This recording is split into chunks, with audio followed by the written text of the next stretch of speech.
এক কাপ আটা আর একটি মাত্র ডিম দিয়ে এই লোভনীয় নাস্তা রেসিপিটি খুব সহজেই তৈরি করে নিতে পারবেন। বিকেলের চা, পরিবারের আড্ডা কিংবা অতিথি আপ্যায়নে এই রেসিপিটি হতে পারে একদম স্বাস্থ্যকর খাবার। হ্যালো এভরিওয়ান, আসসালামু আলাইকুম। আরজুস কিচেন 93 চ্যানেলে সবাইকে স্বাগতম। সো ভিউয়ার্স, আসুন কথা না বাড়িয়ে ভিডিওটি শুরু করা যাক। এখানে একটা বোল নিয়েছি আর বোলে আমি এক বাটি পরিমাণ আটা নিয়েছি আর স্বাদ মতো লবণ দিয়ে দিচ্ছি। এখানে আমি 3 টেবিল চামচের মতো রান্নার তেল দিলাম আর এখানে আমি দিয়ে দিচ্ছি খাবার সোডা। দিয়ে সমস্ত উপকরণগুলো হাত দিয়ে ভালোভাবে আমি মিক্সড করে নিচ্ছি। সমস্ত উপকরণগুলো ভালোভাবে মিক্সড করে নিয়ে হাতে যখন দলা পেকে আসবে তখনই কিন্তু এই নাস্তাটির জন্য আটাটি রেডি হয়ে গিয়েছে। এখন আমি নর্মাল পানি দিয়ে ভালোভাবে একটি স্মুথ ডো তৈরি করে নেব। আর সেজন্য আমি একেবারে পানি দেব না, বারে বারে পানি দিয়ে আমি এই ডো তৈরি করে নিচ্ছি। যেমন আমরা রুটি তৈরি করি ঠিক সেভাবে আমি এই ডোটা তৈরি করে নেব। একেবারে নরম করব না কিংবা একেবারেই শক্ত করব না, মিডিয়ামভাবে এই ডোটা তৈরি করে নেব। এখানে আমি আবারও একটু পানি দিয়ে নিলাম। 2 বারে পানি দিয়ে আমি এই ডোটা তৈরি করে নেব। আর যখন হাতে আটা লেগে যাবে তখন কিন্তু এখানে একটু তেল নিয়ে নিলেই হাতে আর আটাটা হাতে লেগে যাবে না, মসৃণ একটা ডো তৈরি হয়ে যাবে। সো ভিউয়ার্স, এখনও যারা এই ভিডিওটি দেখতে দেখতে লাইক করতে ভুলে গেছেন, অবশ্যই একটা লাইক দিয়ে পুরো ভিডিওটা দেখার অনুরোধ রইল। দেখুন সুন্দরভাবে আমি এই ডোটা তৈরি করে নিলাম। উপরে তেল মাখিয়ে রেস্টে রেখে দেব। আর অপর দিকে আমি একটা চুলায় ফ্রাই প্যান বসিয়ে দিয়েছি আর এখানে পরিমাণ মতো আমি তেল দিলাম। দিয়ে এখানে হাফ চামচ পরিমাণ আমি জিরে দিয়েছি, গোটা জিরে দিয়ে আমি এই তেলের উপরে একটু নাড়াচাড়া করে ভেজে নেব। এরপরে আমি দিয়ে দিব 1 বাটি পরিমাণ পেঁয়াজ কুচি। পেঁয়াজ কুচি দেওয়ার পরে একটু লবণ দেব। আর লবণ দেওয়াতে পেঁয়াজগুলো অনেক সুন্দর নরম হয়ে যাবে। আর এখানে আমি লবণ দিয়ে একটু নাড়াচাড়া করে নেব। খানিকক্ষণ নাড়াচাড়া করার পরে আমি এখানে দিয়ে দেব কেটে রাখা কাঁচামরিচ। কাঁচামরিচটা অ্যাড করে আমি এখানে আরেকটু মশলা অ্যাড করে দেব, যা খেতে অসাধারণ লাগে।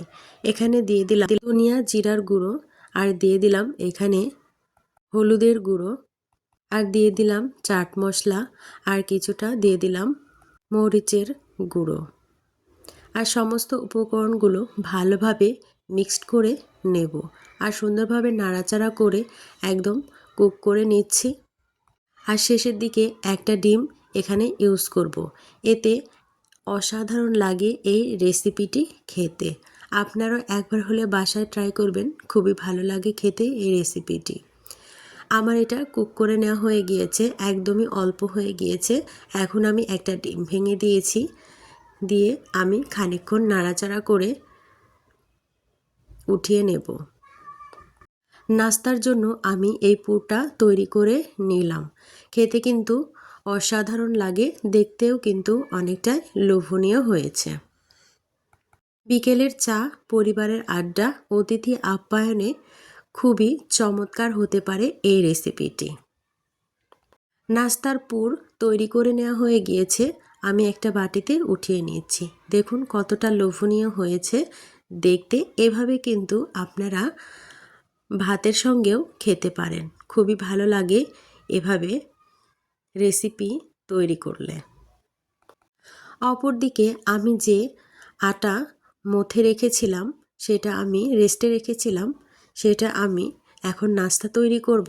আর সেজন্য আমি আরেকটু মথে নেব। আটাটাকে আমি মথে নিয়ে একটু লেচি কেটে নেব। এই আটাগুলোকে লেচি কেটে আমি সম্পূর্ণ রুটি তৈরি করব, আর সেজন্যই সমানভাবে কিন্তু আমি এখানে লেচি কেটে নেব। নতুন বন্ধুরা যারা আমার চ্যানেলে অলরেডি চলে এসেছেন, অবশ্যই চ্যানেলটি সাবস্ক্রাইব করে দিবেন এবং নিত্য নতুন ইউনিক রেসিপি পাওয়ার জন্য পাশে থাকা বেল নোটিফিকেশন অল করে রাখবেন। তাহলে আমার নিত্য নতুন ইউনিক রেসিপিগুলো পৌঁছে যাবে সবার আগে আপনার কাছে, আর সময় সুযোগ বুঝে আপনারা দেখে নিতে পারবেন। আর যদি বেশি ভালো লেগে থাকে অবশ্যই ফ্রেন্ডস অ্যান্ড ফ্যামিলির সঙ্গে শেয়ার করে দিতে ভুলবেন না। এই ভিডিওটি ফেসবুক পেজ থেকে আপনারা দেখে নিতে পারবেন। ফেসবুক পেজ থেকে দেখলে অবশ্যই পেজটি ফলো দিয়ে রাখবেন। আমার সমস্ত লেচিগুলো কেটে নেওয়া হয়ে গিয়েছে এক সমান করে। আমি এগুলো লেচি সম্পূর্ণটা একটা বাটিতে উঠিয়ে নিচ্ছি, আর একটা নাস্তা তৈরি করে আমি দেখিয়ে দিচ্ছি কিভাবে এই নাস্তা রেসিপিটি খুব সহজে তৈরি করা যায়। প্রথমে আমি এই লেচিকে আটা মাখিয়ে রুটি তৈরি করে নেব।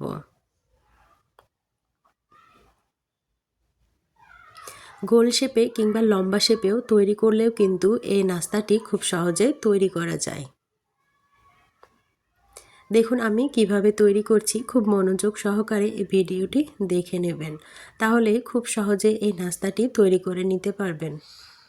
ভিডিওটা স্কিপ করলে মূল্যবান জিনিসগুলো মিস করে যাবেন, আর সেজন্য পুরো ভিডিওটা দেখে নেবেন, তাহলে বুঝতে পারবেন আমি প্রত্যেকটা স্টেপ অনেক ভালোভাবে বুঝিয়ে দিয়েছি। দেখুন আমি একটা রুটি শেপ দিয়ে নিয়েছি, আর এখানে যে পুরটা তৈরি করে রেখেছিলাম সেই পুরটা আমি লম্বালম্বিভাবে দিয়ে দিচ্ছি। খুব সহজে অল্প উপকরণে এবং কম পরিশ্রমে এই রেসিপিটি খুবই সহজে তৈরি করা যায়। একবার হলেও বাসায় ট্রাই করবেন, খুবই ভালো লাগবে খেতে। দেখুন আমি সাইড দিয়ে একটু পানি দিয়ে দিচ্ছি যাতে আঠার কাজ করে, আর এখানে আমি এক পাশটা উল্টিয়ে দিলাম, অপর পাশটাও আমি একইভাবে উল্টিয়ে দিচ্ছি। আর ঠিক এই মোড়াটা একটু পানি দিয়ে আমি একেবারে উল্টিয়ে মোড়াটা দিয়ে নিচ্ছি।